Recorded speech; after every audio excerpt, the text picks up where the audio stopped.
عليكم ورحمة الله وبركاته. أعوذ بالله من الشيطان الرجيم. بسم الله الرحمن الرحيم. الحمد لله رب العالمين والصلاة والسلام على سيدنا محمد صلى الله عليه وسلم وآله وصحبه الفائزين برضا الله. أما بعد. ആദരണീയരായ ഉസ്താദന്മാരെ, സ്നേഹനിധികളായ സഹോദര സഹോദരിമാരെ, പ്രത്യേകിച്ച് റേഡിയോ ശ്രോതാക്കളായ സുഹൃത്തുക്കളെ, അല്ലാഹു തആല നമ്മുടെ ക്ലാസ് റൂമിലെ പ്രഥമ പരിപാടിയാകുന്ന ദുആയും മൗലിദും അസ്മാഉൽ ബദറും എല്ലാം കഴിഞ്ഞു. ഇൻഷാ അല്ലാഹ് ആറാം നോമ്പ് ലോകത്തിന്റെ എല്ലാ ഭാഗത്തും ഇന്നലെ സമാപിച്ചു. കേരളത്തിലൊക്കെയും ചില കുടുംബമിത്രാദികൾ സുന്നത്ത് എന്ന് കരുതിയിട്ടോ അല്ലെങ്കിൽ ഒരു സന്തോഷം എന്ന് കരുതിയിട്ടോ ആറാം നോമ്പിന്റെ പെരുന്നാള് കഴിക്കാനുള്ള ബിരിയാണി വെപ്പിന്റെ തിരക്കിലായിരിക്കും അല്ലേ. ചിലര് സുന്നത്താണെന്ന് കരുതിയിട്ട് ചെയ്യുന്നവരുണ്ട്, ചിലരൊരു സന്തോഷം. റംദാനൊക്കെയും കഴിഞ്ഞ് കുടുംബമിത്രാദികൾ എല്ലാവരും ഒന്ന് ഒരുമിച്ച് കൂട്ടാനൊന്നും ആറാം നോമ്പ് കാരണം സാധിച്ചിട്ടില്ല. അപ്പൊ എല്ലാവരും പാടൊന്ന് ഒരുമിച്ച് കൂട്ടി ഒരു ബിരിയാണിക്കും വെച്ച് വയ്ക്കാം എന്ന തീരുമാനത്തിലാണ്. ഏതായിരുന്നാലും നമുക്ക് ഉപകാരപ്രദമായ ചില കാര്യങ്ങൾ സംസാരിച്ച് ഇൻഷാ അല്ലാഹ് ഇന്ന് ചൊവ്വാഴ്ചയാണ്, നമ്മുടെ അബൂ ഹാഷിം ഉസ്താദിന്റെ തജ്വീദിന്റെ ക്ലാസ് ഉണ്ടാകും എന്ന് വിശ്വസിക്കുന്നു. ഉസ്താദ് വന്നാലും വന്നില്ലെങ്കിലും അല്പസമയം നമ്മുടെ ക്ലാസ് റൂമിന്റെ ഷെഡ്യൂൾ പ്രകാരമുള്ള ആ പോക്ക് നഷ്ടപ്പെടാതിരിക്കാൻ വേണ്ടി അല്പസമയം മൈക്കയിൽ വന്നതാണ്. ശാരീരികമായി ചില അസ്വസ്ഥതകളുണ്ട്. പിന്നെ ഇന്നലെ രാത്രി നമ്മുടെ KMIC പഠന അബ്ദുൽ സത്താർ സാഹിബ് ഇജാസത്ത് തന്നു, നിങ്ങൾ മൈക്കല് വന്നോലും ശബ്ദമൊക്കെ ശരിയായിക്കോളുന്ന്. അപ്പൊ ഉസ്താദുമാരൊക്കെ അങ്ങനെ പറയുമ്പോ ശബ്ദം ശരിയായി കിട്ടിച്ചിട്ട് വന്നതാണ്. ഏതായിരുന്നാലും ഇന്ന് ഞാൻ ഒരു മസ്അലയിലേക്കാണ് നിങ്ങളുടെ ശ്രദ്ധ ക്ഷണിക്കുന്നത്. ഒരൊറ്റ മസ്അല, അത് പ്രധാനപ്പെട്ട ഒരു മസ്അല. അതിലൂടെ വേറെ കുറെ മസ്അലകൾ കടന്നു വരും എന്ന്. അതായത് ഹജ്ജുമായി ബന്ധപ്പെട്ട, ഇന്നലെ നമ്മള് ഹജ്ജുമായി ബന്ധപ്പെട്ട മസ്അല അങ്ങനെ പറഞ്ഞ് ചില ഇടപാടുകളിലേക്ക് വന്നു. അവസാനം അത് ലാഭക്കൂറ് കച്ചവടത്തിൽ അവസാനിക്കാണ് ചെയ്തത്. തിരുവമ്പാടിക്ക് പറച്ചൽ കൊണ്ടെങ്കിലും കുറച്ച് ലാഭം കിട്ടി എന്ന് എല്ലാവരും പറഞ്ഞു. അല്ലാഹു തആല എല്ലാ നിലക്കും ലാഭത്തിലാക്കി തീർക്കുമാറാവട്ടെ. ഇന്ന് നമ്മളിപ്പോ ചർച്ച ഒരുപാട് സഹോദരിമാര് വിളിച്ചു, ആ ചൊവ്വാഴ്ചക്കലത്തെ ക്ലാസ് മുടക്കരുത്, സ്ത്രീകളുടെ ക്ലാസ്. ഞാൻ രാവിലെ തന്നെ അവർ പറഞ്ഞിട്ടുണ്ട്, ഈ ഒരു ചൊവ്വാഴ്ച കൂടി ആ ഒരു ക്ലാസ്സിന് അവധി. ഒരു 1-2 ക്ലാസ് നമ്മൾ ഹജ്ജിനെ കുറിച്ച്, ഹജ്ജിന്റെ ഒരുപാട് മസ്അലകൾ വിശദീകരിക്കാനുണ്ട്. ഹജ്ജിന്റെ മസ്അല വിശദീകരിക്കുമ്പോ കൂടുതൽ ആളുകൾക്കും അത് ആവശ്യമില്ല. കാരണം ഹജ്ജിന് പോവാൻ ഒരുങ്ങിയവർ കുറഞ്ഞ പേരായിരിക്കും അല്ലെ. ഹജ്ജിന് പോവാൻ ഉദ്ദേശിക്കുന്നവർ കുറഞ്ഞ പേരെ ഉണ്ടാവൂല. പക്ഷെ നല്ലൊരു ശതമാനം ഉംറക്ക് പോകുന്നവരാണ് അല്ലെ. ഉംറക്ക് പോകുന്നവർ ഇഷ്ടം പോലെയുണ്ട്. അപ്പോ ഹജ്ജിന്റെ കുറെ പ്രവർത്തനങ്ങൾ ഉംറയിലുണ്ടല്ലോ. ഇപ്പൊ തവാഫ് ചെയ്യുക, അതേമായി തന്നെ സഈ ചെയ്യുക. ഈ തവാഫും സഈയും ഒക്കെ ചെയ്യുമ്പോൾ പ്രത്യേകിച്ച് നമ്മുടെ സ്ത്രീകളുമായി ബന്ധപ്പെട്ട മസ്അല, അത് പല പ്രാവശ്യം പറഞ്ഞിട്ടുണ്ടെങ്കിലും സന്ദർഭത്തിനനുസരിച്ച് പറയുമ്പോൾ ഒന്നുകൂടി കൂടുതൽ എഫക്റ്റ് ചെയ്യും. കാരണം നമ്മുടെ സഹോദരിമാരെ കൂട്ടി നമ്മളെ ഹജ്ജിനോ ഉംറക്കൊക്കെ പോകുമ്പോ മക്കയിലൊക്കെ എത്തുമ്പോ ചിലപ്പം ലോഡ് കണക്കിനുള്ള മെൻസസ് ബ്ലോക്ക് ആക്കുന്ന ഉലികൊക്കെ വാരി വലിച്ചു തിന്നിട്ടായിരിക്കും പാവങ്ങൾ പോവുക. പക്ഷെ മക്കയിലേക്ക് എത്തുമ്പോഴേക്ക് തകിടം മറിയുന്ന ഒരവസ്ഥ. ഇങ്ങനെയൊക്കെയും വരുന്ന അവസരത്തില് ശ്രദ്ധിക്കേണ്ട കാര്യങ്ങള്, പിന്നെ അതുപോലെ തന്നെ സ്ത്രീകള് ഹജ്ജിനും ഉംറക്കൊക്കെ പുറപ്പെടുന്ന സമയത്ത് അവർക്ക് അതിനുള്ള നിബന്ധനകള് പോലോത്തതൊക്കെ ഒന്ന് സന്ദർഭമായി നമുക്ക് വിശദീകരിക്കണം. ഏതായാലും ഹജ്ജിന്റെ മസ്അല അത് കുറേക്കും കൂടി നമ്മളെല്ലാരും പോകാൻ ഉദ്ദേശിക്കുന്നവരും പോകാൻ ഉദ്ദേശിക്കാത്തവരും ഒന്ന് മനസ്സിലാക്കുക. കാരണം എന്താണെന്ന് ചോദിച്ചാൽ, നമുക്ക് എപ്പോഴെങ്കിലൊക്കെയും നമ്മുടെ ജീവിതത്തിൽ ആവശ്യമായി വരുന്ന സന്ദർഭങ്ങൾ ഉണ്ടാകും.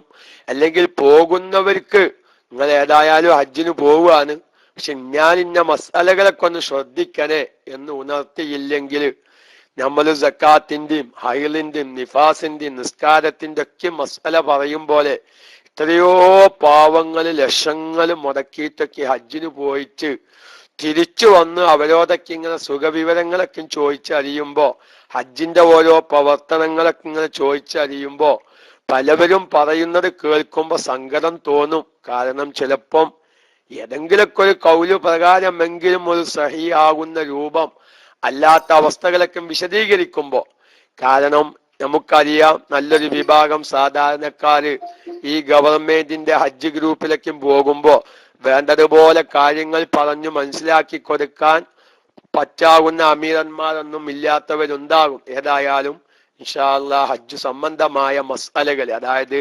ഹജ്ജിന്റെ പ്രവർത്തനങ്ങളുമായി ബന്ധപ്പെട്ട മസാലകള് നമുക്ക് ഇൻഷാ അല്ലാഹ് കുറച്ചു ദിവസം കഴിഞ്ഞ് നമുക്ക് വിശദീകരിക്കാം. ഈ ഹജ്ജ് നിർബന്ധമാകുന്ന ആർക്കൊക്കെയാണ് ഹജ്ജ് നിർബന്ധമാകുക, എപ്പോഴാണ് ഹജ്ജ് നിർബന്ധമാവുക, അത് നമ്മള് ദുൽഹിജ്ജ മാസത്ത് പറഞ്ഞിട്ട് കാര്യമില്ല, അല്ലെങ്കിൽ അറഫാ ദിവസത്തിന്റെ തലേ ദിവസം പറഞ്ഞിട്ട് കാര്യമില്ല.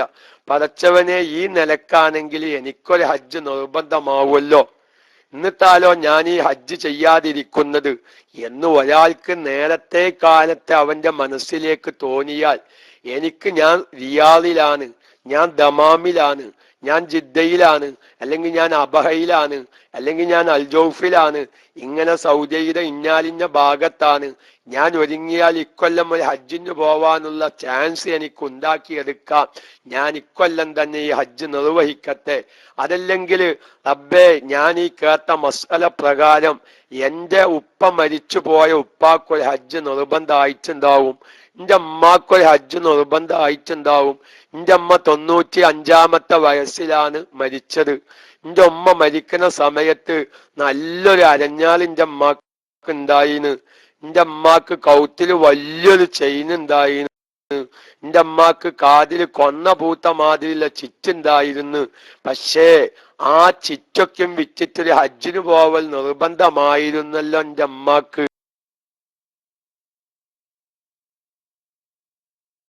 എന്റെ അമ്മകരി വെച്ചിട്ടാണല്ലോ പെര കയറ്റിയത്, എന്റെ അമ്മാക്കൊരു ഹജ്ജ് നിർബന്ധമായിട്ടുണ്ട്. അതുകൊണ്ട് ഇക്കൊല്ലം ഞങ്ങള് ഹജ്ജിന് പോകുന്ന ഏതെങ്കിലും ഒരു അമീറന്മാർക്ക് കുറച്ച് കാശ് കൊടുത്തിട്ട്, ആ അമീർ ഒരുപാട് ഹജ്ജ് ചെയ്തതാണ്, അതുകൊണ്ട് ഇക്കൊല്ലത്തെ ഹജ്ജ് നിങ്ങൾ എന്റെ അമ്മാന്റെ നെയ്യത്തും വെച്ച് ചെയ്യണം എന്നൊക്കെ ഒരാൾക്ക് തോന്നുകയാണെങ്കിൽ, നോക്കി നിങ്ങൾ ഇപ്പൊ എന്തെല്ലാം മസല വന്നു പോയിച്ചിട്ടാ. ഞാനൊരു മസലയാണ് പറയാൻ ഉദ്ദേശിക്കുന്നത്, അതിന്റെ ഇടയിൽ ഇപ്പൊ ഒരു മസല കടന്നു. അതായത് എന്താ പറയുക മസല, ഒരു അജൂസായ സഹോദരി, ശ്രദ്ധിക്കണം, എല്ലാവരും ശ്രദ്ധിക്കേണ്ട മസല. പ്രായം കൂടിയ ഉമ്മമാര്, പ്രായം കൂടിയ വല്യമ്മമാര്, പ്രായം കൂടിയ അമ്മായിമ്മമാര് ഒക്കെ മരിച്ച ആൾക്കാരുണ്ടാവും. അവരുടെ സ്ത്രീകളുടെ ആഭരണവുമായി ബന്ധപ്പെട്ടൊരു ഹജ്ജിന്റെ മസല പറയുന്നത്, ഒരു സ്ത്രീക്ക് ഭംഗിക്ക് വേണ്ടി ധരിക്കാൻ പറ്റാവുന്ന രൂപത്തിലുള്ള ആഭരണമുണ്ട്. അതിൽ അമിതമായൊരു ആഭരണമൊന്നുമില്ല. സാധാരണ ആ സ്ത്രീയുടെ തറവാടിനോടും ആ സ്ത്രീയുടെ കുടുംബ മഹിമയോടൊക്കെയും യോജിച്ച രൂപത്തിലുള്ള ഒരു ഭംഗിക്കാവശ്യമായ ആഭരണമുണ്ട് എങ്കിൽ ആ ആഭരണം വിറ്റ് ഹജ്ജിന് പോവൽ നിർബന്ധം ഇല്ല എന്നാണ് അവിടെ മസ്അല. നേരെ മറിച്ചൊരു അജൂസത്തായ സഹോദരിയാണ്, വളരെ കിഴവിയായ, ഇനിയൊരു ആഭരണം ധരിച്ച് ഭംഗിയാവേണ്ട പ്രായം കഴിഞ്ഞിരിക്കുന്നു. നല്ല വന്ന മസ്അല മനസ്സിലാക്കണം. എങ്ങനെ ഒരു ആഭരണം ധരിച്ചു ഭംഗിയാവുന്ന പ്രായം? ഉദാഹരണം പറയാം, ഒരു 95 വയസ്സായ അമ്മാമേന്. ഇനിയിപ്പൊ ഈ ഉമ്മാമ എന്ത് ആഭരണം ധരിച്ച ആർക്കാപ്പത് ആവശ്യം? ആ ഉമ്മാമാന്റെ വല്യപ്പാക്ക് വരെ ആവശ്യം ഉണ്ടാവൂല ആ ഉമ്മാമപ്പ ഇങ്ങനെ ഭംഗിയിൽ നടക്കല്, അല്ലെ? അപ്പൊ ഒരു 95 എന്നുള്ളൊരു ഉദാഹരണത്തോ, ചിലപ്പോ 90 85 വയസ്സാവുമ്പോഴേക്കന്നെ പച്ച കിഴവിയായി ഒരു ആഭരണം ധരിച്ചു ഭംഗിയാവേണ്ട ഒരു അവസ്ഥയ്ക്കും വിട്ടിട്ടുണ്ടാവും. അങ്ങനത്തെ ഒരു സഹോദരിക്ക് ആഭരണമുണ്ട് എന്ന് വെക്കുക. എന്നാൽ അവിടെ മസ്അല എന്താ? ആ സഹോദരി ആ ആഭരണം വിറ്റ് ഹജ്ജിന് പോവാനുള്ള കാശ് വെക്കുമെങ്കിൽ ഹജ്ജിന് പോവണം. അപ്പൊ നിങ്ങൾക്ക് അവിടെ ഇഷ്കാല്, ഇപ്പൊ തിരുവമ്പാടി അടിക്കും ഇഷ്കാല്. അപ്പൊ വല്യമ്മക്ക് പ്ലെയിന് കയറി പോകാൻ വെച്ചെങ്കിലോ ചോദ്യ. ഞാൻ ആ ചോദ്യം കാലയെ കൂട്ടി കാണാണ്. അതായത് ഇപ്പൊ 95 വയസ്സായ വല്യമ്മേന് ഇനിയൊരു ആഭരണം ധരിച്ച് ഭംഗിയാവേണ്ട ഒരു പ്രായം കഴിഞ്ഞിരിക്കുന്നു. ആഭരണം വിറ്റ് ഹജ്ജിന് പോവണം. എല്ലാവരുടെ മനസ്സിലും വരുന്ന ഒരു ചോദ്യം ഉടനെ വരും, 95 വയസ്സായ വല്യമ്മാനേറ്റിപ്പോ എങ്ങനെ ഹജ്ജിന് പോവാനൊക്കെ സാധിക്കോ? പ്ലെയിന് കയറി അവിടെ പോയി കാര്യങ്ങൾ ചെയ്യാൻ പറ്റുമോ? അങ്ങനത്തെ ഒരു അവസ്ഥയും പോയിരിക്കുന്നു. ഇവിടെ ഇഷ്ടം പോലെ ഈ ഇത്രയും പ്രായമായ സഹോദരിക്ക് ഇഷ്ടം പോലെ ആഭരണങ്ങളുണ്ട്. അതോടൊപ്പം ഒരു ഹജ്ജിന് പോവാനുള്ള ആരോഗ്യവും നഷ്ടപ്പെട്ടിരിക്കുന്നു. ആരോഗ്യവും നഷ്ടപ്പെട്ടിരിക്കുന്നു. ഇങ്ങനെ വരുമ്പോൾ എന്നാലും ഈ സഹോദരി ഹജ്ജിൽ നിന്ന് കഴിച്ചിലാവൂല. എന്ത് വേണം? പകരം ഒരാളെ പറഞ്ഞേക്കണം. ശ്രദ്ധിക്കണം. അപ്പൊ ഈ വല്യമ്മ എന്താവാണ്ട് ആരോഗ്യം വളരെ നഷ്ടപ്പെട്ടു. ഇനിയൊരു ആഭരണം ധരിച്ചു ഭംഗിയാവേണ്ട പ്രായവും കഴിഞ്ഞു. പക്ഷേ ഒരു ഉള്ള ആഭരണം വിറ്റ് ഹജ്ജിന് പോവാനുള്ള കാശും വെക്കും. അവിടെ ഈ സഹോദരി എന്തു ചെയ്യണം? പകരം ഒരാളെ പറഞ്ഞയക്കണം. എനിക്ക് യാത്ര ചെയ്യാൻ വയ്യ, വാഹനപ്പുറത്തിരിക്കാൻ വയ്യ, പ്ലെയിനിൽ കയറാൻ വയ്യ, എന്റെ ഉമ്മരക്കല്ല് വരെ ഇറങ്ങാൻ പറ്റാത്ത അവസ്ഥയിൽ ആരോഗ്യം എത്തിയിരിക്കുന്നു. അപ്പോൾ പകരം ഒരാൾ ഹജ്ജിന് പറഞ്ഞയക്കണം. അവിടെ ഒരു മസ്അല സാന്ദർഭികമായി ഞാൻ ഉണർത്തുകയാണ്. അങ്ങനെ പകരം ഒരാൾ ഹജ്ജിന് പറഞ്ഞയക്കുമ്പോ അവിടെ ഒരു മസ്അല പ്രത്യേകം ശ്രദ്ധിക്കാനുണ്ട്. അതെന്താണെന്ന് ചോദിച്ചാൽ, ഈ പകരം പറഞ്ഞയക്കുന്ന ആള് നിർബന്ധമായ ഹജ്ജ് ചെയ്തവനായിരിക്കണം. അത് സാധാരണക്കാർ ശ്രദ്ധിക്കേണ്ട ഒരു മസ്അലയാണ്. പകരം ഒരാളെ, അത് മരിച്ചവരുടെ പേരിൽ പകരം ഹജ്ജ് ചെയ്യാൻ പറഞ്ഞയക്കുകയാണെങ്കിലും ജീവിച്ചിരിക്കുന്ന ആൾക്ക് ഒരു നിലക്കും ഹജ്ജിന് പോവാൻ പറ്റാത്ത അവസ്ഥയിലേക്ക് ആരോഗ്യം എത്തിപ്പെട്ടു. അങ്ങനെ അയാളെ പകരത്തിന് ഹജ്ജിന് പോവുകയാണെങ്കിലും ഈ പകരം പോകുന്ന വ്യക്തി അദ്ദേഹത്തിന്റെ ജീവിതത്തിൽ നിർബന്ധമായ ഹജ്ജ് ചെയ്ത ആളായിരിക്കണം. അപ്പൊ തീരെ ഹജ്ജ് ചെയ്യാത്ത ഒരു വ്യക്തിയെ പകരം മറ്റൊരാൾക്ക് വേണ്ടി ഹജ്ജ് ചെയ്യാൻ പറഞ്ഞയക്കാൻ പാടില്ല എന്നൊരു മസ്അല സാന്ദർഭികമായി അവിടെ ഉണർത്തുകയാണ്. അപ്പൊ നോക്കൂ, നിങ്ങൾ എല്ലാവരും ചിന്തിക്കുക. നമ്മുടെയൊക്കെ എത്രയോ വല്യമാര് എനിക്കിഷ്ടം പോലെ പരിചയമുണ്ട്. നമ്മുടെ നാട്ടിൻ പുറങ്ങളിൽ മരണപ്പെടുന്ന ചില വയസ്സായ സഹോദരിമാർ, അവരുടെ കൈവശം നല്ല ആഭരണങ്ങൾ ഇഷ്ടം പോലെ ഉണ്ടാവും. ഈ പഴയ കാലത്തെ ചങ്കൽസ് എന്നൊക്കെ പറഞ്ഞൊരു ആഭരണം ഉണ്ട്. ഇപ്പൊ അതൊക്കെ കുറെ ഇല്ലാതെയിക്കണ്. എങ്കിലും നല്ലൊരു വിഭാഗം നല്ല കുടുംബ തറവാട്ടിലൊക്കെ മഹിമയിൽ താമസിക്കുന്ന സഹോദരിമാരുടെക്കും കൈവശം അവര് കഴുത്തിൽ ധരിച്ചില്ലെങ്കിലും ചങ്കൽസ്, ചിറ്റ്, അരഞ്ഞാല്, അതുപോലത്തെ പല ആഭരണവും. പക്ഷെ അതവരൊക്കെ ഏതെങ്കിലൊക്കെ പെട്ടിയിൽ സൂക്ഷിച്ചിട്ടുണ്ടാകും. പക്ഷെ ഒരു ഹജ്ജിന്റെ കാര്യത്തിലേക്ക് അവരൊന്നും ശ്രദ്ധിച്ചിട്ടില്ല. അവരൊക്കെയും മരിച്ചു. അവരുടെ സ്വത്ത് നമ്മളെന്ത് ചെയ്യും? വലിയ അടിയന്തരം കഴിക്കും. ചില സഹോദരിമാരൊക്കെ മരിച്ചാല് വലിയ അടിയന്തരം കഴിക്കും. ഈ അടിയന്തരം കഴിക്കുന്നവരൊന്നും ചിന്തിക്കുന്നില്ല, ഇന്റെ വല്യമ്മക്ക്, ഇന്റെ അമ്മാക്ക് ഒരു ഹജ്ജ് നിർബന്ധമായിട്ടുണ്ട്. ഇവിടെ അടിയന്തരം കഴിക്കലല്ല നിർബന്ധം, ഒരു ഹജ്ജ് ചെയ്യിപ്പിക്കലാണ് നിർബന്ധം എന്ന് ചിന്തിക്കുന്നവർ വളരെ കുറവാ. ചിലോല് പിന്നെന്ത് ചെയ്യും?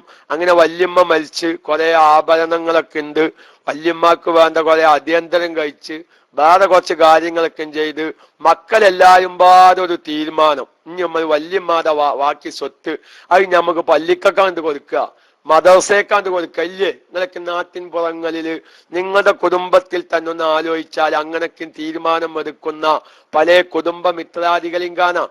ഹജ്ജൊക്കെ ചെയ്തതിന്റെ ശേഷമാണെങ്കിൽ തീരുമാനിക്കുന്ന നല്ലതാണ്. പക്ഷെ ഹജ്ജ് ചെയ്യാത്ത വല്യമ്മയുടെ സ്വത്ത് നേരെ പള്ളിക്കൽക്ക് കൊടുക്കുക. ചിലോല് അങ്ങനെ തീരുമാനിക്കാനൊരു കാരണമുണ്ട്. ഇക്കാക്കാക്ക് കിട്ടാതിരിക്കാൻ വേണ്ടി അഞ്ചന്മാര് ചില തീരുമാനത്തിലെത്തും. എന്തിന്? ചിലർക്കുണ്ടാവും അങ്ങനെ ഒരു കുഞ്ചും പോലും വല്യമ്മാരുടെ സ്വത്ത് ഒരിക്കലും ഓൾക്ക് വിറ്റിക്കൂല. അതിന് പല ആണുങ്ങളെല്ലാരും പാടെ ഒരു തീരുമാനം നമുക്ക് ആ പള്ളിക്കൊക്കെ കൊടുക്കാൻ തീരുമാനിക്കാന്. ഞാൻ അവരൊരു മസല സാന്ദർഭികമായി പറയാന്. ഒരാളും മരിച്ച് ഒരുപാട് അവകാശികൾ, ആ സ്വത്തിന്റെ ഒരുപാട് അവകാശികളുണ്ട്. അതിലൊരു വിഭാഗം പറഞ്ഞ് നമുക്ക് ഈ സ്വത്ത് പള്ളിക്കൊക്കെ കൊടുക്കാനാണ്. വേറൊരു വിഭാഗം പറഞ്ഞു അത് ഞങ്ങൾക്ക് കിട്ടേണ്ടത് ഞങ്ങൾക്ക് കിട്ടണം എന്ന് പറഞ്ഞാൽ അവിടെ മസല എന്താണെന്നറിയോ?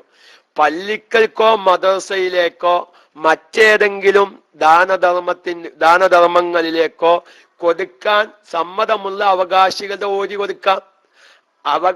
സമ്മതമില്ലാത്ത അവകാശികളുടെ ഓരി കൊടുക്കാൻ പാടില്ല. നോക്കൂ, ഇതൊക്കെ നാട്ടിൽ വലിയ പ്രശ്നങ്ങളായി വരുന്നുണ്ട്, ഈ സ്വത്തോഹരിയുടെ ഇതുപോലത്തെ മസലകൾ. അതുകൊണ്ട് തന്നെ സാന്ദർഭികമായി ഞാൻ മറ്റൊരു കാര്യം പറയട്ടെ. ഒരു കാര്യം പറയട്ടെ. കാരണം ഖിയാമത്ത് നാളിന്റെ അടയാളങ്ങളിൽപ്പെട്ട പ്രധാനപ്പെട്ട ഒരു അടയാളമാണ് ഇൽമിനെ ഉയർത്തപ്പെടുക എന്നുള്ളത്. നമ്മുടെ വിഷയവുമായി നിങ്ങൾ മനസ്സിലാക്കേണ്ട ഒരു കാര്യമാണ് അത്. ഇൽമിനെ ഉയർത്തപ്പെടുക. എങ്ങനെ ഈ ഇൽമിനെ ഉയർത്തപ്പെടുക? അതിപ്പോ ഇങ്ങനെ കിതാബ് കണ്ട് കത്തിപ്പോവലല്ല, അതല്ലെങ്കിൽ കിതാബിൽ എഴുതി വെച്ച ഇൽമ് മാഞ്ഞു പോവലല്ല. ഇൽമിനെ ഉയർത്തപ്പെടുക എന്ന് പറഞ്ഞാൽ ആലിമീങ്ങൾ മരിക്കാനാണ്. നല്ല തഹ്കീക്കുള്ള പണ്ഡിതന്മാർ, ഫിഖിന്റെയും അഖീദയുടെയൊക്കെയും മസ്അലകളിൽ ഉറപ്പുള്ള നല്ല തഹ്കീക്കുള്ള പണ്ഡിതന്മാരൊക്കെ ഇങ്ങനെ മരിക്കുക. അങ്ങനെ ഒരു ഇൽമ്, ഒരു മസ്അല ആവശ്യമായി വന്നാൽ അത് ചോദിച്ച് വ്യക്തമായി പറഞ്ഞു കൊടുക്കാൻ പറ്റാവുന്ന പണ്ഡിതന്മാരൊന്നും ലോകത്ത് ഇല്ലാതെയായി പോകുക. ഇതാണ് ഖിയാമത്ത് നാളിൽ ഇൽമിനെ ഉയർത്തപ്പെടുക എന്ന് പറഞ്ഞത്. പക്ഷെ ഞാൻ പറയാൻ ഉദ്ദേശിച്ച വിഷയം, ആ ഇൽമിനെ ഉയർത്തപ്പെടുന്നതിൽ നിന്ന് ആദ്യമായി ഉയർത്തപ്പെടുന്ന ഇൽമ് ഇൽമുൽ ഫറായിലിനെയാകുന്നു. ഇൽമുൽ ഫറായിൽ, അതായത് അനന്തരാവകാശ സ്വത്തുമായി അറിയുന്ന മസല. ചില പണ്ഡിതന്മാർ പറഞ്ഞതെന്താണെന്നറിയോ?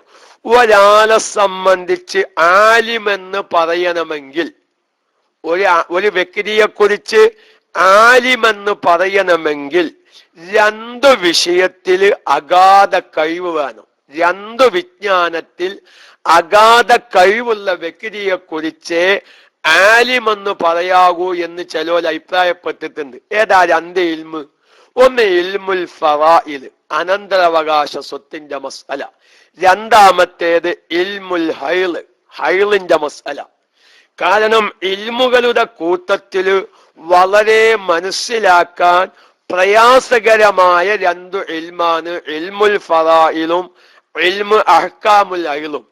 ഒരു ഹൈളിന്റെ മസ്അലയ്ക്കും വേർതിരിച്ച് ഒരു സഹോദരിക്ക് പറഞ്ഞു മനസ്സിലാക്കി കൊടുക്കണമെങ്കിൽ നല്ലോണം അധ്വാനിക്കണം. നമ്മുടെ ക്ലാസ് റൂമിൽ മുതഅല്ലിമീങ്ങളുണ്ട്, മുഅല്ലിമീങ്ങളുണ്ട്, ഉസ്താദന്മാരുണ്ട്.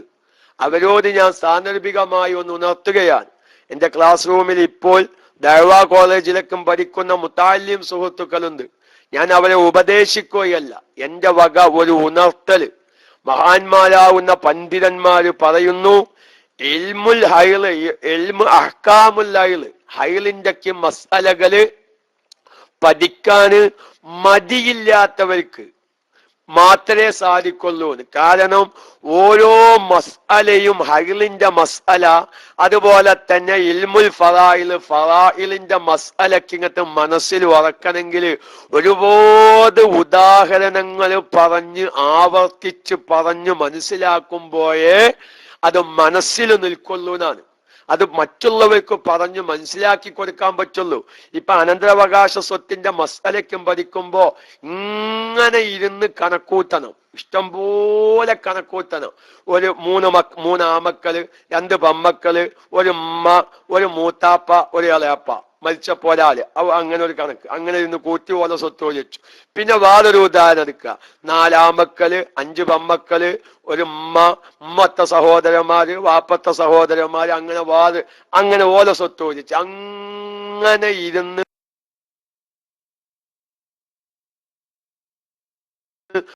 മതി കൂടാതെ ഹൈലിന്റെ മസാല ഒരു സ്ത്രീക്ക് 15 ദിവസം രക്തം ഉണ്ടായി, അതിൽ 7 ദിവസം കറുത്ത നിറത്തിൽ വന്നു, 3 ദിവസം മഞ്ഞ നിറത്തിൽ വന്നു, 4 ദിവസം ചോന നിറത്തിൽ വന്നു, 5 ദിവസം എന്താണ് വാസനയിൽ വന്നു. അപ്പൊ അതിൽ നിന്ന് ഇന്നത് ഹൈല്, ഇന്നത് ഇസ്തിഹാലത്ത്. വേറൊരു സ്ത്രീക്ക് 20 ദിവസം രക്തം കണ്ടു, 3 ദിവസം മഞ്ഞ നിറത്തില്, പിന്നെ കറുത്ത നിറത്തില്, പിന്നെ ചോന നിറത്തില്, വീണ്ടും കറുത്ത നിറത്തില്. അപ്പൊ അതിൽ നിന്ന് ഇന്നതൊക്കെ ഹൈല്, ഇന്നതൊക്കെ ഇസ്തിഹാലത്ത്. ഇങ്ങനെ ഉദാഹരണങ്ങള് ആവർത്തിച്ച് പറഞ്ഞു മനസ്സിലാക്കുന്നവർക്ക് ഇൽമുൽ ഫറായിലും ഇൽമുൽ ഹൈലക്കും പഠിക്കാൻ പറ്റുള്ളൂ. ഞാൻ എന്റെ ക്ലാസ് റൂമിലുള്ള മുതഅല്ലിമീങ്ങളുടെ ഓർമ്മക്ക് വേണ്ടി ഞാൻ പറയുന്നു. ഇന്ന് വലിയ മുസീബത്ത് ഇറങ്ങിയിട്ടുണ്ട് മുതഅല്ലിമീങ്ങളൊക്കെ. ഞാൻ അവരൊന്നും ആക്ഷേപിക്കല്ല. ഒഴിവുള്ള സമയത്തൊക്കെയും ടച്ച് സ്ക്രീന് മൊബൈലുമായി ബന്ധപ്പെടുന്ന മുതഅല്ലിമീങ്ങളെ കാണാം.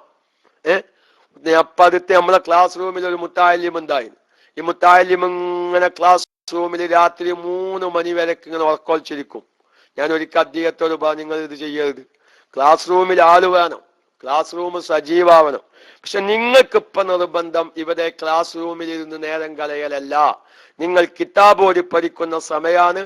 കിതാബ് ഓതി തൊയ്ഫൗ അല്ലെങ്കിൽ ഫത്തുൽ മൊയ്ൻ ഓതുമ്പോ നമുക്ക് നോക്കാൻ പറ്റാവുന്ന അത്രയും ഫിഖിന്റെ ഗ്രന്ഥങ്ങളൊക്കെയും ഫത്തുൽ മൊയ്ൻ ഓതുമ്പോ അതിൻ്റെ ഒപ്പം നോക്കി അങ്ങനെ നമ്മൾ മസ്അലകൾ തഹ്ഖീഖാക്കി കൊണ്ടുവന്ന് നമ്മുടെ ശേഷം വരുന്ന സാധാരണക്കാർക്കും മസ്അല തഹ്ഖീഖായി പറഞ്ഞു കൊടുക്കാനുള്ള ശ്രമമാണ് നമ്മളുടെ ഭാഗത്തിൽ നിന്ന് ഇപ്പോൾ വേണ്ടത്. എന്തോന്നറിയില്ല, മുതഅല്ലിം ആ ഒരു ഉപദേശം സ്വീകരിച്ചതിന്റെ പേരിലായിരിക്കാം ഇപ്പൊ അടുത്തൊന്നും ഇപ്പൊ ക്ലാസ് റൂമിൽ അങ്ങനെ കണ്ടിട്ടില്ല. അപ്പൊ അങ്ങനെ ക്ലാസ് റൂമിലുള്ള മുതഅല്ലിമീങ്ങളോടൊക്കെയും പറയുന്നു, നമ്മൾ ഇഷ്ടം പോലെ ഈ സമയം ഈ മൊബൈലും കളിച്ച് കിതാബ് നോക്കി മസ്അലകൾ തഹ്ഖീഖാക്കി വെക്കേണ്ട ഈ ഓതുന്ന സമയത്തൊക്കെയും ഈ മൊബൈലിൽ കളിച്ച്. ഞാൻ ഒരു സ്ഥലത്ത് ഒരു ദർസിൽ ചെന്നപ്പോ ഒരു മുദരീസ് എന്നോട് പറഞ്ഞപ്പോ എനിക്ക് സങ്കട തോന്നിയത്. ആ മുദരീസ് പറഞ്ഞു, ഇങ്ങനെ ഒരു മൊബൈലിന്റെ ചില വർത്തമാനങ്ങൾ പറഞ്ഞപ്പോ ആ മുദരീസ് എന്നോട് പറയാണ്, അതൊക്കെ എന്റെ കുട്ടികൾക്ക് അറിയുന്ന. അപ്പൊ ചോദിച്ചു, നിങ്ങളെ കുട്ടികൾക്ക് എങ്ങനെ പതക്കാന്? ഓരോ ഒഴിവുണ്ടാവുമ്പോഴൊക്കെ ഇങ്ങനെ മൊബൈലുമ കളിക്കുന്ന ഒരു മുദരീസ് പറഞ്ഞതാണ്. എനിക്ക് സങ്കടാണ് ആ മുദരീസിനോട് തോന്നിയത്. ഇപ്പൊ എന്റെ വിഷയം അതൊന്നും അല്ലട്ടോ. ഞാൻ എതൊക്കെ പോത്തർച്ചിയിൽ കുമ്പളങ്ങി വായിക്കിട്ട് തീറ്റിപ്പിക്കുമ്പോൾ എതൊക്കെ ഒന്ന് ഉണർത്തിയതാണ്. നമ്മളെ മുതഅല്ലിമീങ്ങളൊക്കെയും കഴിവിന്റെ പരമാവധി കിതാബ് നോക്കി തഹ്ഖീഖാക്കി പഠിക്കണം. അപ്പോഴേ നമ്മുടെ ശേഷം വരുന്ന ജനങ്ങൾക്ക് പറഞ്ഞു മനസ്സിലാക്കി കൊടുക്കാൻ പറ്റുകയുള്ളൂ. ഇരിക്കട്ടെ. അപ്പൊ ഞാൻ പറയുന്നത് ഇൽമുൽ ഫറായിൽ ഇവിടെ ഇന്ന് നഷ്ടപ്പെട്ടും കൊണ്ടിരിക്കുകയാണ്. അപ്പൊ അതുകൊണ്ട് ഖിയാമത്ത് നാളിൽ ഇൽമിനെ ഉയർത്തപ്പെടുമ്പോ ആദ്യമായി ഉയർത്തപ്പെടുന്ന ഇൽമുൽ ഫറായിലാണ്. ഒരു വ്യക്തി മരിച്ചാൽ അവന്റെ സ്വത്ത് എങ്ങനെ കൈകാര്യം ചെയ്യണം, എങ്ങനെ ഓഹരി വെക്കണം എന്ന് അറിയുന്നവർ ഇല്ലാതിരിക്കുക.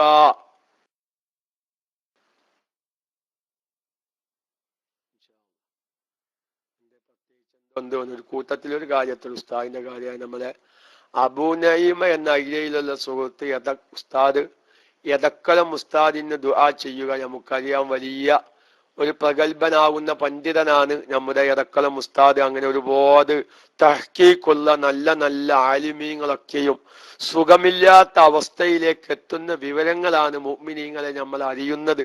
ഞാൻ ഈ പറഞ്ഞതിൻ്റെ ഒരു ബാക്കിയാണത്. വിവരമുള്ള നല്ല തഹ്ഖീഖുള്ള ഉഖ്റവിയായ പണ്ഡിതന്മാരൊക്കെ രോഗബാധിതയായി കേൾക്കുന്ന വിവരങ്ങൾ ലഭിക്കുമ്പോ ഞാൻ നേരത്തെ പറഞ്ഞ മാതിരി ഖിയാമത്ത് നാളിന്റെ അടയാളം വലിയ വലിയ ആലിമീങ്ങൾ മരിക്കലാണെന്ന് പറഞ്ഞല്ലോ. അപ്പൊ അതിൻ്റെ ഒക്കെ ഒരു ഭാഗം അല്ലാഹു അവർക്കൊക്കെ ദീർഘായുസ്സും ആഫിയത്തും കൊടുത്ത് ഇനിയും കുറച്ചു കാലം അവരുടെ തർബിയത്തിലായി അവരുടെ നേതൃത്വത്തിലായി ജീവിക്കാൻ അള്ളാഹു നമുക്ക് അവസരം നൽകുമാറാവട്ടെ. അവരുടെ ശേഷം ചവറുകളായിട്ട് ജീവിക്കാൻ അവസരം കിട്ടിയ ഹതഭാഗ്യന്മാരിൽ അള്ളാഹു നമ്മെ ആരെയും പെടുത്താതിരിക്കുമാറാവട്ടെ. അപ്പൊ ഇരിക്കട്ടെ, നമുക്ക് വിഷയത്തിലേക്ക് വരാം.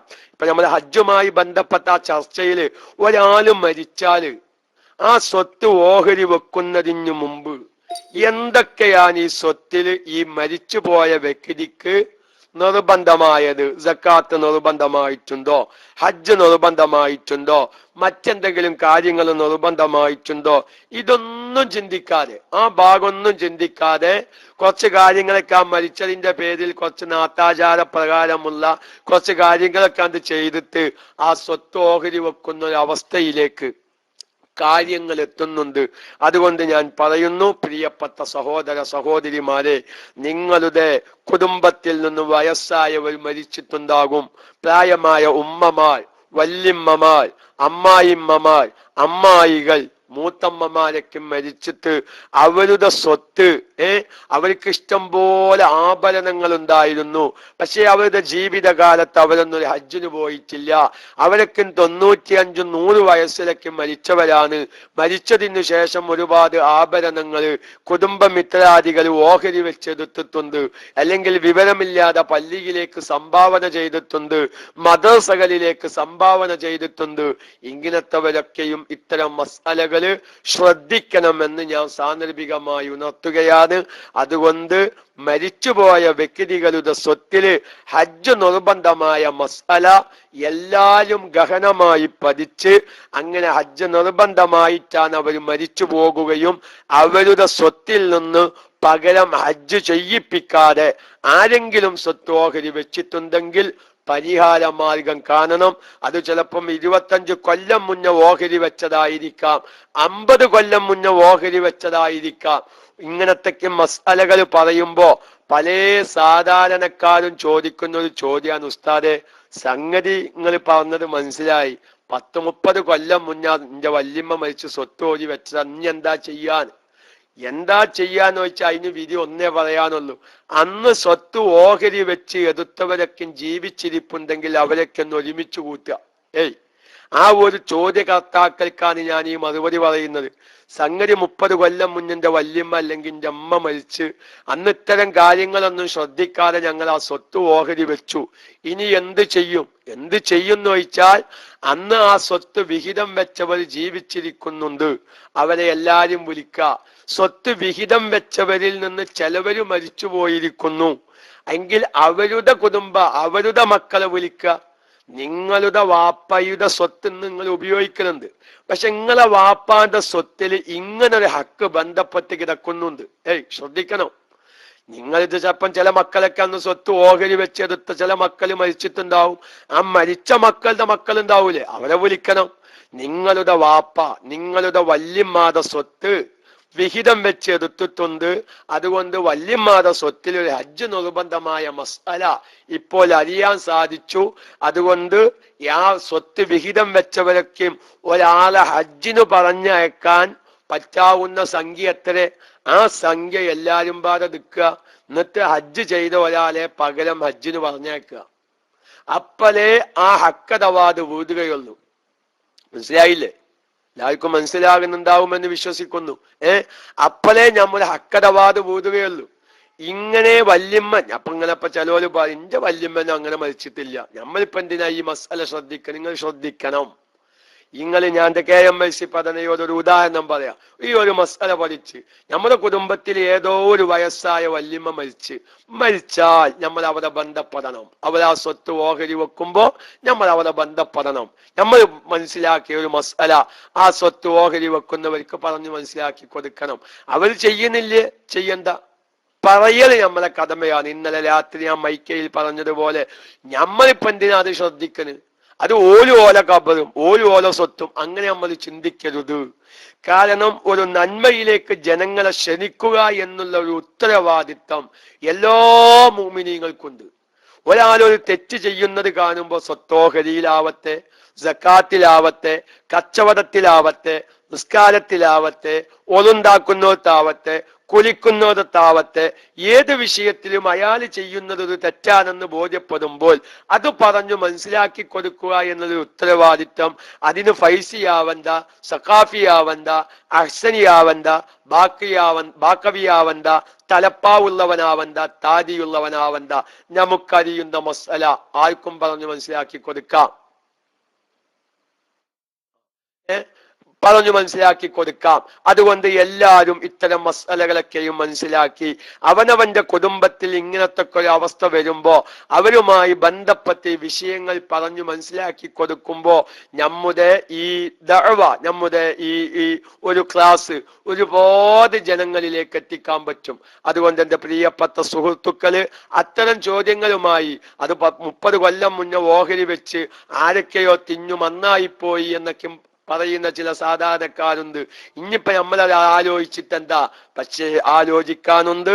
അന്ന് സ്വത്ത് ഓഹരി വെച്ചവരെ വിളിച്ചുകൂട്ടി വിഷയം ചർച്ച ചെയ്ത് വിഷയത്തിന് പരിഹാരം കാണലാണ്. അതിന് സക്കാത്തായാലും മുദ്ദായാലും ഹജ്ജായാലും മറ്റ് കടമരപത ആയാലും എല്ലാം അതിന്റെ ഏകദേശം വിധികൾ ഇപ്രകാരം തന്നെയാണ് എന്ന് ആ ആഭരണവുമായി ബന്ധപ്പെട്ട ഒരു മസലയാണ് ഹജ്ജുമായി ബന്ധപ്പെട്ട് പറഞ്ഞത്. ഇനി നിങ്ങൾ എല്ലാവരും ഒന്ന് ശ്രദ്ധിക്കൂ. ഞാൻ ഇന്നലെ രാത്രി അത് പറയാൻ കരുതിയതാണ് കല്യാണ ചർച്ചയിൽ, പക്ഷെ സമയവും അതുപോലെ തന്നെ ശബ്ദവും അനുവദിക്കാത്തത് കൊണ്ട് തൽക്കാലം ഞാൻ അപ്പോൾ മാറ്റിവെച്ചതാ. അതെന്താ മസല എന്നറിയുമോ? അതായത് നല്ല ആരോഗ്യമുള്ള ഒരു ചെറുപ്പക്കാരൻ എന്ന് നിങ്ങൾ സങ്കല്പിക്കുക. അവനിക്ക് നിക്കാഹിലേക്ക് ആവശ്യമുണ്ട്. എന്താ നിക്കാഹിലേക്ക് ആവശ്യം എന്ന് പറഞ്ഞാല് നിങ്ങൾക്ക് മനസ്സിലായോ?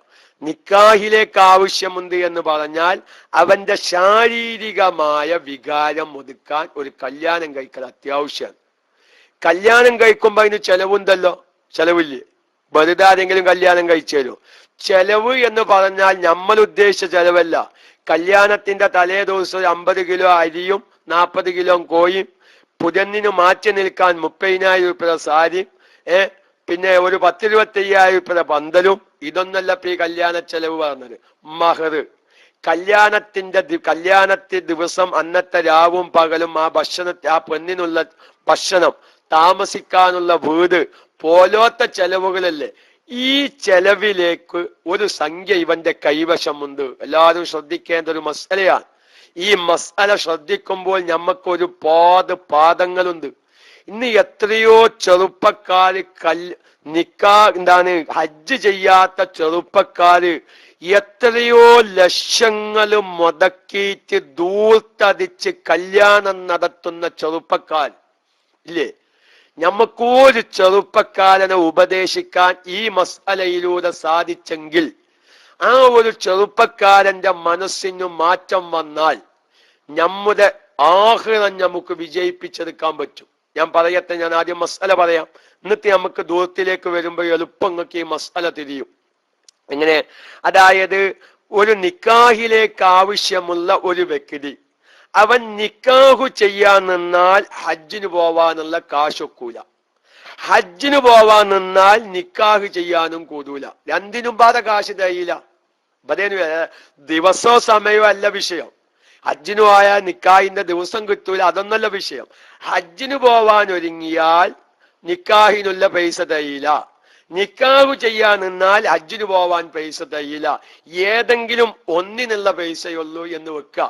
എങ്കിൽ അവിടെ മസ്അല എന്താണെന്നറിയുമോ?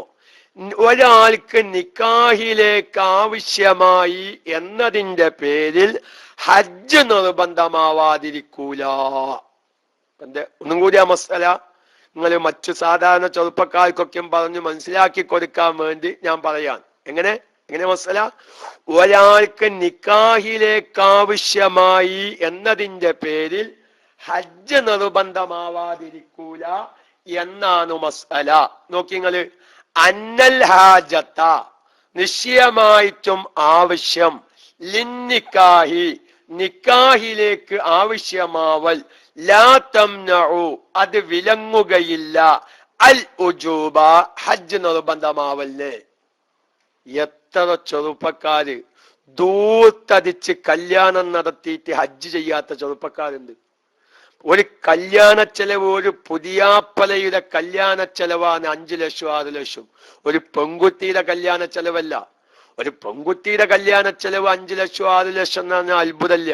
കാരണം ഒരു 20 പവന്റെ ബന്ധം ഒരു ചെറിയ കല്യാണം നടത്തിയാൽ തന്നെ 5 ലക്ഷം ഇന്നത്തെ കാലത്ത്. ഒരു ചെറുപ്പക്കാരന്റെ കല്യാണത്തിന്റെ ചെലവാണെന്ന് 5 ലക്ഷം 6 ലക്ഷം. ഈ ചെറുപ്പക്കാരന് ഇവിടെ ഹജ്ജ് ചെയ്തിട്ടില്ല മുഅ്മിനീങ്ങളെ. ഞാൻ ഈ ഇത്തരം മസ്അലകളൊക്കെയും പറയുമ്പോ പലവരും ചിന്തിക്കണം, കാരണം ഇന്ന് നമ്മുടെ സമൂഹം മനസ്സിലാക്കി വെച്ചതെന്താ?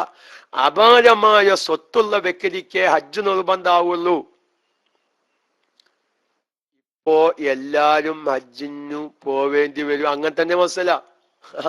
എന്നാലും തിരുവമ്പാടി പറഞ്ഞ് എല്ലാ പീടിക ഒപ്പിച്ചു അബൂറയ്യാന് സക്കാത്തിന്റെ മസല പറഞ്ഞപ്പോലെ സക്കാത്തിന്റെ മസല പറഞ്ഞപ്പോ എല്ലാ പീടിക വെക്കന്തോത്തേക്കാണ് ഇപ്പൊ കോലം പോകുന്നത്. ഇരിക്കട്ടെ, ഞാൻ അതൊരു പോയിന്റ് ഞാൻ ആദ്യം പറയാൻ മറന്നുപോയത് അന്നലും മിഞ്ഞാനൊക്കെ. അതായത് ഇപ്പൊ നമ്മുടെ ഭാവനയിൽ എന്താണുള്ളത്? ഹജ്ജ് നിർബന്ധമാകുന്നവർ വളരെ ചുരുങ്ങിയ പേരാണ് നമ്മുടെ മഹല്ലത്തിലുള്ളത് എന്നാണ് നമ്മുടെ ഭാവന. എന്നാൽ യഥാർത്ഥത്തിൽ ഹജ്ജ് ആരൊക്കെ നിർബന്ധമാകും എന്ന മസ്അലയുടെ ചർച്ചയിലേക്ക് വന്നാൽ ഹജ്ജ് നിർബന്ധമില്ലാത്തവർ വളരെ കുറവായി വരും. ഹജ്ജ് നിർബന്ധമായവരായിരിക്കും ഇന്ന് നല്ലൊരു ശതമാനം, ഇല്ലേ? നിങ്ങൾ ഇപ്പൊ ഈ ഒരു മസല നോക്കി. ഏത് മസല? അന്നൽ ഹാജത ലിന്നിക്കാഹി ലാ തംനഉൽ ഉജൂബ. ഹജ്ജ് നിക്കാഹിലേക്ക് ആവശ്യമാകുക എന്നുള്ളത് അത് ഹജ്ജ് നിർബന്ധമാവല്ലേ തടയുകയില്ല. ലാകിനിൽ അഫ്ളലു. നോക്കി, അപ്പൊ അവിടെ വേറൊരു മസ്അല വരികയാണ്. എന്നാൽ ഇവൻ ഹജ്ജിന് പോകുകയാണോ വേണ്ടത്, നിക്കാഹ് ചെയ്യുകയാണോ വേണ്ടത് എന്നൊരു ചർച്ച അവിടെ വരും. അതിന് പണ്ഡിതന്മാർ ഫുഖഹാക്കൾ മറുപടി പറയുന്നു, ലാക്കിനിൽ അഫ്ളലു, ഏറ്റവും മഹത്വം, ലിഖായിഫിൽ അനത്തി, വ്യഭിചാരത്തെ ഭയപ്പെട്ടവന്, തഖ്ദീമുൻ നിക്കാഹി, നിക്കാഹിനെ മുന്തിക്കലാണ്, വലിഗൈരിഹി, അങ്ങനെ വ്യഭിചാരത്തെ ഭയപ്പെടാത്തവന് തഖ്ദീമുൻ നുസ്കി, ഹജ്ജിനെ മുന്തിക്കലുമാണ് ഏറ്റവും അഫ്ളൽ. മനസ്സിലായോ? ഒന്നുകൂടി പറയാം, സാധാരണക്കാർക്ക് തിരിഞ്ഞില്ല എന്ന് വന്നേക്കാം. അതായത് ഇവർ എന്ത് ചെയ്തു? നിക്കാഹ് ചെയ്യാതിരുന്നാൽ ചിലപ്പം വ്യഭിചാരം സംഭവിക്കും. ഇവന്റെ വികാരം അത്രേ. നിനക്ക് നല്ല വികാരമുള്ളവനാ, നല്ല ആഗ്രഹം എന്താ ഒരു കല്യാണം കഴിക്കാൻ, അവന്റെ വികാരം ഒതുക്കാൻ. അവനൊരു കല്യാണം കഴിച്ചില്ലെങ്കിൽ ചിലപ്പോൾ ഇനി വ്യഭിചാരം സംഭവിക്കുക. അങ്ങനത്തെ ഒരു അവസ്ഥയിലുള്ള ഒരു ശരീര പ്രകൃതിയാണ് അവന്റെ എന്ന് നിങ്ങൾ വെച്ചോളൂ. ഇവനിപ്പോ എന്ത് ചെയ്തു? ഹജ്ജിന്റെ നിക്കാഹ് ചെയ്യാതെ ഹജ്ജിന് പോയിന്ന് വെക്കുക. അപ്പൊ ചിലപ്പം വേറെന്തെങ്കിലൊക്കെ അനാവശ്യ പ്രവർത്തനങ്ങൾ സംഭവിക്കാൻ സാധ്യതയുണ്ട്. എങ്കിൽ അങ്ങനത്തവനാണെങ്കിൽ അവന് ഏറ്റവും അഫ്ളൽ എന്താണ്? നിക്കാഹ് ചെയ്യലാണ്. കാരണം ഈ വ്യഭിചാരം സംഭവിക്കുന്നതിനേക്കാൾ നല്ലത് നിക്കാഹ് ചെയ്യലാണ്. നേരെ മറിച്ച് ഒരു കല്യാണം കഴിച്ചാൽ തെറ്റില്ല എന്ന് അഭിപ്രായമുണ്ട്. ഒരു കല്യാണമൊക്കെ കഴിച്ച് ഒന്നിങ്ങനെ ഒരു ഭാര്യയുമായി സല്ലപിക്കുക, അതൊരു രസല്ലേ? അങ്ങനത്തെ ഉള്ളു. അതിപ്പോ കല്യാണം കഴിച്ചില്ലാച്ചിട്ട് പല ആകാശം പൊലിഞ്ഞോ അതൊന്നുമില്ല. അങ്ങനത്തെ ഒരു വികാര ജീവിയൊന്നും അല്ല ഓന്. എങ്കിൽ അവനെ സംബന്ധിച്ച് ഏറ്റവും അഫ്ളല് ഇവരെ നിക്കാഹ്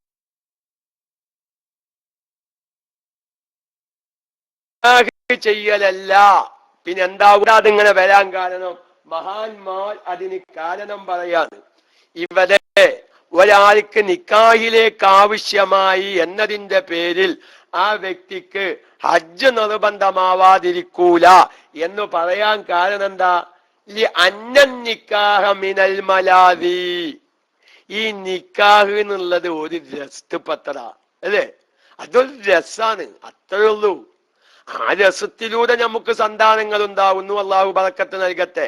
അതൊരു രസാണ്. എല്ലാരും എന്തല്ല, അത്ര ആവശ്യമുള്ള വിഷയമൊന്നുമില്ല. പല കല്യാണം കഴിക്കാത്ത എത്ര മനുഷ്യന്മാരുണ്ട്. എന്തെങ്കിലും ആകാശം പൊലിഞ്ഞാന്നുണ്ടോ? അതൊരു രസ. അപ്പൊ ആ രസല്ല പരിഗണിക്കേണ്ടത്, നിർബന്ധമായ ഹജ്ജാണ് പരിഗണിക്കേണ്ടത്. നിങ്ങൾ ഈ ഒരു മസ്അല ഒന്ന് ആലോചിച്ച് നോക്കാൻ. എന്റെ പ്രിയപ്പെട്ട സുഹൃത്തുക്കളെ, ഇവിടെ നിക്കാഹ് കല്യാണം എന്ന പേരിൽ നമ്മുടെ സമൂഹം ദൂർത്തടിക്കുന്ന പൈസ, അത് പുതിയന്നിന്റെ കൂട്ടക്കാരാവട്ടെ, പുതിയാപ്പലയുടെ കൂട്ടക്കാരാവട്ടെ, ഏത് വിഭാഗാവട്ടെ, നിക്കാഹിന്റെ പേരിൽ, ഒരു കല്യാണത്തിന്റെ പേരിൽ ആവശ്യമില്ലാതെ ദൂർത്തടിക്കുന്ന പൈസ എത്രയാണ്? ഈ മകളുടെ പിതാവ് എനിക്കൊരു പെൺകുട്ടിനെ കെട്ടിക്കാനുണ്ട് എന്നും പറഞ്ഞിട്ട് ഹജ്ജിന് പോവാതെ നടക്കുകയാണ്. അവിടെ തന്നെ മസ്അല മുമ്പൊരിക്കൽ നമ്മൾ പറഞ്ഞിട്ടുണ്ട്, ഒരു പെൺകുട്ടിനെ പ്രായപൂർത്തിയായി വിവാഹപ്രായം എത്തിയ പെൺകുട്ടി വീട്ടിലുദ്ദേശിച്ചിട്ട് ആ പെൺകുട്ടിയുടെ പിതാവിന് ഹജ്ജ് നിർബന്ധാവാതിരിക്കൂല. അങ്ങനെയൊക്കെ നമ്മൾ അങ്ങനെയല്ല മനസ്സിലാക്കിയിട്ടുള്ളത് അല്ലേ. പ്രായപൂർത്തിയായ നിക്കാഹിന് പ്രായമായ 4 പെൺകുട്ടികൾ പെരയിലുണ്ട് അല്ലേ. 4 പെൺകുട്ടികൾ പെരയിലുണ്ട്. എന്നാ പല ഹജ്ജ് നിർബന്ധമില്ലാന്നല്ലേ നമ്മൾ മനസ്സിലാക്കിയിട്ടുള്ളത്. ഹജ്ജ് നിർബന്ധ. പക്ഷെ നിങ്ങളും ഞാനും അത് ചെയ്യോ, അത് മറ്റൊരു ചർച്ചയാണ്. ആ ചർച്ചയിലേക്ക് ഇപ്പോൾ ഞാൻ വരുന്നില്ല. വിവാഹപ്രായം എത്തിയ ഒരു പെൺകുട്ടി വീട്ടിലുണ്ടാകുമ്പോ ആ പെൺകുട്ടിയെ ഒരു വിവാഹം ചെയ്തു കൊടുക്കാതെ ഈ പറയുന്ന ഞാനും കേൾക്കുന്ന നിങ്ങളും ഹജ്ജിന് പോകൂലേ, അത് വേറെ ചർച്ച. ഫിഖിഹിയായ ചർച്ചയിലേക്ക് വന്നാൽ അവരെ ആര് കെട്ടിക്കും? അതിൽ തിരുവമ്പാടി വേജാറാവണ്ട, അത് അള്ള പരിഹാരം കണ്ടോളും. അപ്പൊ അങ്ങനെ സാരിക്കൊയിലെ അബൂറയ്യാനൊരു പെൺകുട്ടിന്റെ, അയാൾ ആ പെൺകുട്ടിനെ കല്യാണം കഴിക്കാതെ ഹജ്ജിന് പോകാത്തത് തിരുവമ്പാടിയുടെ മേത്തേക്ക് വരൂല. ഇരിക്കട്ടെ, ആ ചർച്ച അവിടെ ഇരിക്കട്ടെ. പക്ഷെ മസ്അല ആദ്യം പറയാം. അങ്ങനത്തെ ചർച്ച നമുക്ക് പിന്നീടാവാം. അത് നമുക്കൊന്നുകൂടി കാര്യപ്പെട്ട ഉസ്താദന്മാരോട് വീണ്ടും ചോദിച്ച് ചർച്ച ചെയ്യാം. പക്ഷെ മസ്അല പറയാം. ഒരു പ്രായപൂർത്തിയായ പെൺകുട്ടി വീട്ടിലുണ്ട് എന്നതിന്റെ പേരിൽ ഒരു പിതാവിന് ഹജ്ജ് നിർബന്ധമാവാതിരിക്കൂല. ഈ പെൺകുട്ടിയുടെ പിതാവിന് ഹജ്ജ് നിർബന്ധമാവാൻ എന്തു തടസ്സമല്ല. ഈ വിവാഹപ്രായം എത്തിയ പെൺകുട്ടി വീട്ടിലുണ്ടാവല് തടസ്സമല്ല. ഇതാ ഞാൻ പറഞ്ഞത്. പക്ഷെ നമ്മൾ ആ പെൺകുട്ടിനെ കല്യാണം കഴിച്ചു കൊടുക്കുമോ ഹജ്ജിന് പോകുമോ, അത് വേറെ ചർച്ചയാണ്. ഈ മസ്അല ആദ്യം മനസ്സിലാക്കിയിട്ട് നിങ്ങൾ ഒന്ന് മനസ്സിലാക്കി നോക്കി. ഇന്ന് നമ്മുടെ കല്യാണത്തിന്റെ അവസ്ഥ എന്താ? നമ്മൾ ഇത്തരം മസ്അലയിലൂടെയാണ് നമ്മുടെ ദൂരത്തിന്റെ ഗൗരവം മനസ്സിലാക്കേണ്ടത്. ഇപ്പൊ ആകത്തുക മസ്അല, ഒരു വിവാഹപ്രായം എത്തിയ പെൺകുട്ടി വീട്ടിലുണ്ടാവൽ എന്തിനു തടസ്സമല്ല? ആ പെൺകുട്ടിയുടെ പിതാവിന് ഹജ്ജ് നിർബന്ധമാവലിന് തടസ്സമല്ല എങ്കിൽ ഒരു കല്യാണത്തിന്റെ പേരില് ആവശ്യമില്ലാതെ തലേ ദിവസവും കല്യാണത്തിന്റെ അന്ന് രാവിലെ 1 മണിക്കൂർ തന്റെ പെൺകുട്ടിക്ക് ചുറ്റേണ്ടതായ സാരി ബാംഗ്ലൂരിൽ പോയി 30,000 രൂപക്ക് സാരി കൊണ്ടുവന്ന് കല്യാണത്തിന്റെ അന്ന് വീഡിയോ ക്യാമറമാരെ ക്ഷണിച്ച് ആവശ്യമില്ലാത്ത എല്ലാ നാട്ടുകാരെയും എന്റെ കല്യാണം ജോറായി എന്ന് നാട്ടുകാരെ അറിയിക്കാൻ വേണ്ടി ലക്ഷങ്ങൾ മുടക്കി കിഞ്ചൽ കണക്കിന് ബിരിയാണി വെച്ച് വിളമ്പി, എന്നിട്ടോ അതിന്റെയും പുറമെ കല്യാണത്തിന്റെ ആചാരഭാഗമെന്നോണം അടുക്കള കാണലും സൽക്കാരും വിൽക്കാരും എല്ലാമായി ഈ ലക്ഷങ്ങൾ തമർത്ത് പൊടിച്ച് കളയുന്ന രക്ഷിതാക്കന്മാരെ, നിങ്ങളുടെ മേലിൽ ഒരു ഹജ്ജ് നിർബന്ധമായിട്ടുണ്ട് എന്ന സത്യം മറന്നുപോയാൽ മഹാനായ നബി സല്ലല്ലാഹു അലൈഹി വസല്ലമ തങ്ങളുടെ വാക്ക് മറക്കരുത്. ഹജ്ജ് നിർബന്ധമായിട്ട് മരിക്കുന്നവൻ ജൂതനായി മരിക്കട്ടെ, ക്രിസ്ത്യാനിയായി മരിക്കട്ടെ എന്ന പ്രവാചകന്റെ ആഹ്വാനം മറന്നുപോകരുതെന്ന് സാന്ദർഭികമായി എന്റെ പ്രിയപ്പെട്ട എല്ലാ സഹോദരന്മാരെയും ഞാൻ അറിയിക്കുകയാണ്. നോക്കൂ, നിങ്ങൾ ഒരു ഹജ്ജ് നമ്മളെ കാര്യങ്ങൾ ശ്രദ്ധിക്കുന്നുണ്ടോ? ആ മോൻ ഇപ്പൊ ചില വാപ്പാര് ഹജ്ജിന് പോകുന്നില്ല. എന്താണ്? ഒരു പ്രായപൂർത്തിയായ ഒരു 10-25-23 വയസ്സായ ചെക്കണ്ട്. ആ ചെക്കനെ കൊണ്ട് ഒരു കല്യാണം കഴിപ്പിച്ചത് വേണം എനിക്ക് ഹജ്ജിന് പോവാം. എന്നിട്ടും കാശ് ബാക്കിയുണ്ടെങ്കിലേ ഹജ്ജിന് പോകുള്ളൂ, ഇല്ലേ? നമ്മളെ പല രക്ഷിതാക്കന്മാരുടെയും ചിന്ത അതല്ലേ മോമിനീങ്ങളെ? ഒരു 23-24 വയസ്സായ ഒരു മകനുണ്ടെങ്കിൽ ഓനെക്കൊണ്ടൊരു പെണ്ണും കെട്ടിച്ചു. ഓനെക്കൊണ്ട് പെണ്ണ് കെട്ടിക്കാൻ 5 ലക്ഷം വാപ്പ കരുതിയിട്ടുള്ളത്. എന്താ? ഏകദേശം 1.25 ലക്ഷം രൂപ മഹറിന് വേണം. ഒരു 2 ലക്ഷം എന്തിനു വേണം? തുണിങ്കുപ്പായ ഉണ്ടാക്കാൻ വേണം. ആർക്കൊക്കെ തുണിങ്കുപ്പായ ഉണ്ടാക്കണേ? ഹജ്ജ് ചെയ്യൽ നിർബന്ധമായിട്ട് ഹജ്ജ് ചെയ്യാതെ ഈ മരമന്തന്മാർ, എന്റെ ഭാഷയിൽ പറഞ്ഞതാണ്, ആർക്കെങ്കിലും വെറുപ്പുണ്ടെങ്കിൽ ഞാൻ ആ വാക്ക് പിൻവലിക്കാം. ഒരു ഹജ്ജ് നിർബന്ധമായ വ്യക്തി ഹജ്ജ് ചെയ്യാത്ത ഈ മരമന്തൻ കല്യാണത്തിന്റെ പേരിൽ ആർക്കൊക്കെ തുണിങ്കുപ്പായ ഉണ്ടാക്കുന്നത്? അവന്റെ കെട്ടിയോൾക്കും കെട്ടിയോല അനുസരിക്കും കെട്ടിയോലമ്മാക്കും കെട്ടിയോലമ്മാന്റെ മൂത്തച്ചിക്കും നാട്ടിലെ ആചാരങ്ങളാ.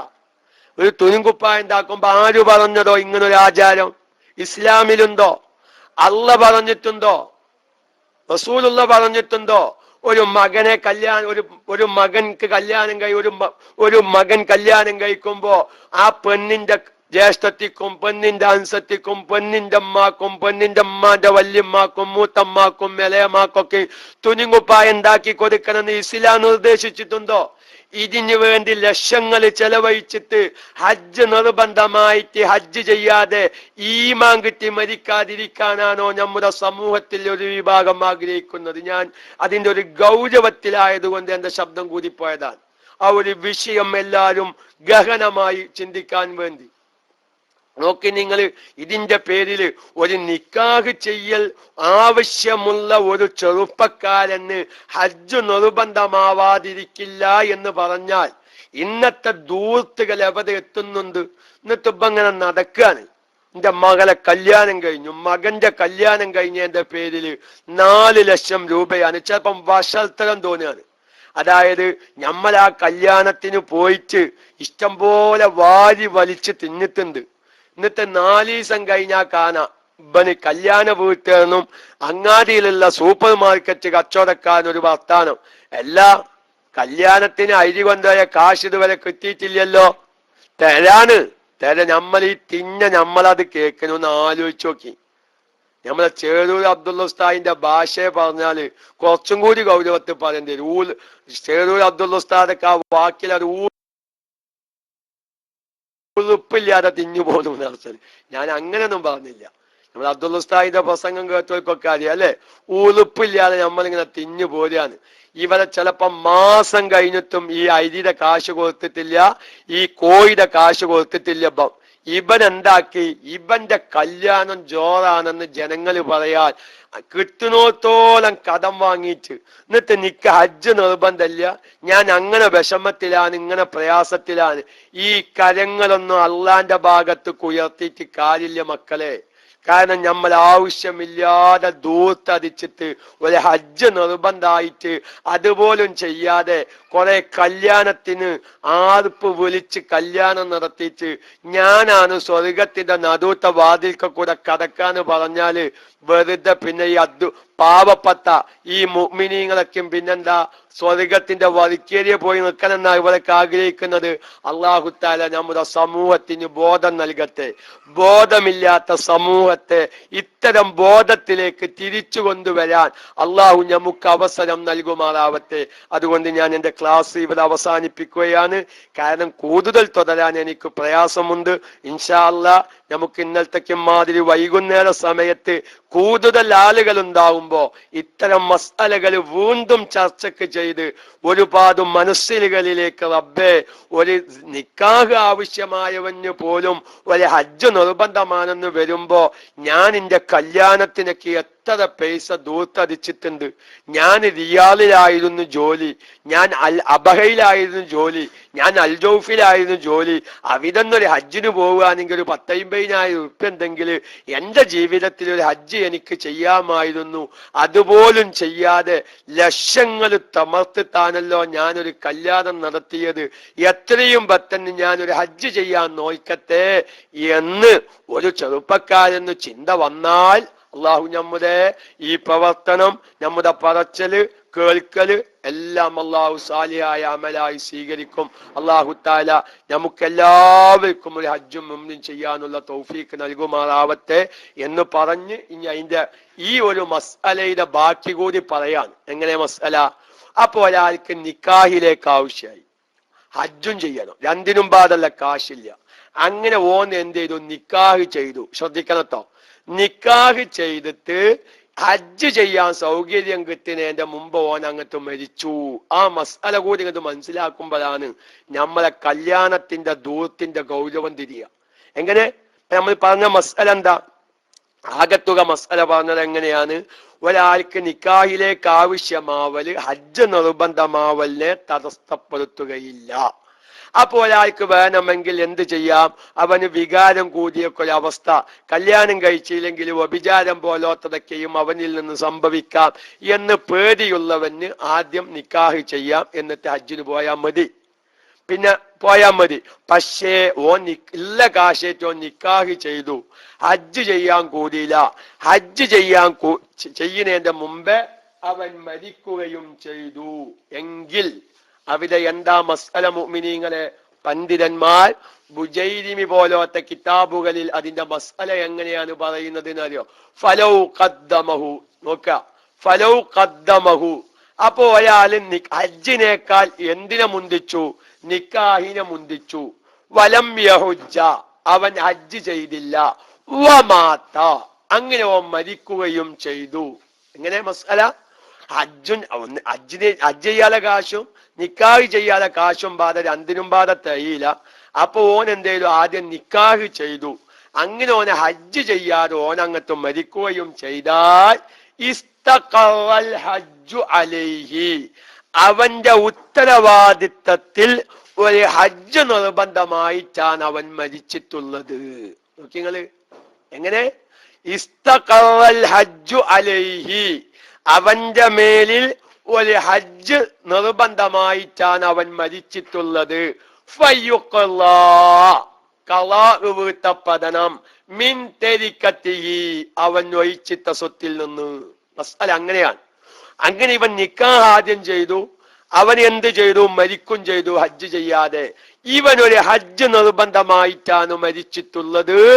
ഇനി അവൻ മരിച്ചതിന്റെ ശേഷം അവനിക്ക് സ്വത്തുണ്ടെങ്കിൽ ആ സ്വത്തിൽ നിന്ന് പകരം ഒരു ഹജ്ജ് ചെയ്യിപ്പിക്കൽ നിർബന്ധാണ്. നോക്കിങ്ങള്, ഒരു നിക്കാഹ് ആവശ്യമായിട്ട് ഒരു അനുകൂലമായി ചെറിയ ഒരു മഹറും കൊടുത്ത് ഒരു നിക്കാഹ് ചെയ്തിട്ട് മരിച്ചാല് ഇവന്റെ പേരിൽ ഹജ്ജ് നിർബന്ധമായിട്ടോൻ അത് ചെയ്യാതെ മരിച്ചിട്ടുണ്ടെങ്കിൽ ഈ വ്യക്തി മരിച്ചാൽ അവന്റെ സ്വത്തിൽ നിന്ന് പകരം ഹജ്ജ് ചെയ്യിപ്പിക്കണമെന്ന്. അപ്പൊ എന്റെ പ്രിയപ്പെട്ട സഹോദരന്മാരെ, നിങ്ങളൊന്ന് ആലോചിച്ച് നോക്കി.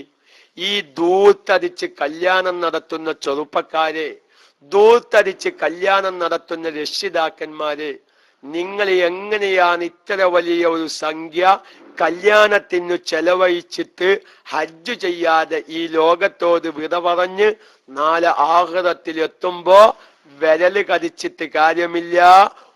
എന്താണ്? വയതദക്കറുൽ ഇൻസാൻ വ അന്നാ ലഹു ദിക്റാ, ആ മഹ്ശറാ ലോകത്ത് ഭയാനകമായ തീക്കുണ്ടാരം കാണുമ്പോ മനുഷ്യൻ ചിന്തിക്കും, വ അന്നാ ലഹു ദിക്റാ, അന്ന് അവൻ ചിന്തിച്ചിട്ട് യാതൊരു കാര്യവും ഉണ്ടാവൂല. ദുന്യാവിന് ചെയ്യേണ്ടത് ദുന്യാവിന് തന്നെ ചെയ്യണം. അന്ന് അബ്ബേ എനിക്കൊരു അങ്ങനെയാണെങ്കിൽ ഹജ്ജ് നിർബന്ധമായിരുന്നല്ലോ, എനിക്കൊരു ഹജ്ജ് ചെയ്തിട്ട് പോന്നാ മതിയായിരുന്നല്ലോ എന്ന് മഹ്ശറാ ലോകത്തിന് ചിന്തിച്ചിട്ട് കാര്യമില്ല. അതുകൊണ്ട് പ്രിയപ്പെട്ടവരെ, ഇത് ഞാൻ കുറച്ച് ഗൗരവമുള്ളതാണ് ഇപ്പൊ പറഞ്ഞത്. ഇനി ഇതിനേക്കാൾ ലഘുവായ നിലക്ക് ഹജ്ജ് നിർബന്ധമാകുന്ന മസലകളുണ്ട്. ഇൻഷാ അല്ലാഹ് നമുക്ക് പറയാനും കേൾക്കാനും അല്ലാഹു തആല അവസരം നൽകുമാറാവട്ടെ. കേൾക്കുന്നത് ആവശ്യമാവുന്ന സന്ദർഭത്തിൽ ജീവിതത്തിൽ പകർത്താൻ പ്രത്യേകം അല്ലാഹു നമുക്ക് തൗഫീഖിനെ പ്രദാനം ചെയ്യട്ടെ. ഇതിനേക്കാളും ചുരുങ്ങിയ കാര്യങ്ങളെ കൊണ്ട് ഹജ്ജ് നിർബന്ധമാവും. അപ്പൊ ആകത്തുക ഞാൻ ഇങ്ങനെ ഒരു ക്ലാസ് ഇങ്ങനെ ഒരു ചില മസലകളൊക്കെ പറഞ്ഞൊരു ക്ലാസ് എടുക്കാൻ കാരണം നല്ലൊരു വിഭാഗം മുസ്ലിമീങ്ങള് വളരെ കുറഞ്ഞ പേർക്കേ ഹജ്ജ് നിർബന്ധമുള്ളൂ എന്ന് മനസ്സിലാക്കിയിട്ടുണ്ട്. ആ ധാരണ തിരുത്തി നമ്മുടെ സമൂഹത്തിൽ നല്ലൊരു ശതമാനം ഹജ്ജ് നിർബന്ധമായവരാണ്. പക്ഷേ മസ്അല അറിയാത്തതിന്റെ പേരിൽ പലവരും ഞങ്ങൾക്ക് ഹജ്ജ് നിർബന്ധമില്ല എന്ന് മനസ്സിലാക്കി വെച്ചതാണ് കുഴപ്പം.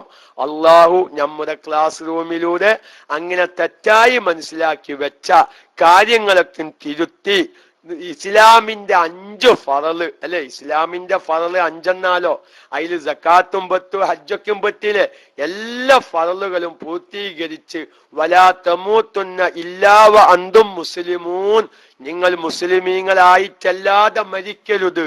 അഥവാ മുസ്ലിമീങ്ങളായി മരിക്കാനുള്ള എല്ലാ പ്രവർത്തനങ്ങളും മരിക്കുന്നതിന് മുമ്പ് ചെയ്യണം. മുസ്ലിമായി മരിക്കാനുള്ള ഒരു കാര്യമാണല്ലോ ഇസ്ലാമിന്റെ 5 ഫറളുകൾ പൂർത്തിയാക്കി പൂത്തുക. ആ ഇസ്ലാമിന്റെ 5 കാര്യങ്ങളിൽ പെട്ട ഒന്നാണല്ലോ ഹജ്ജ്.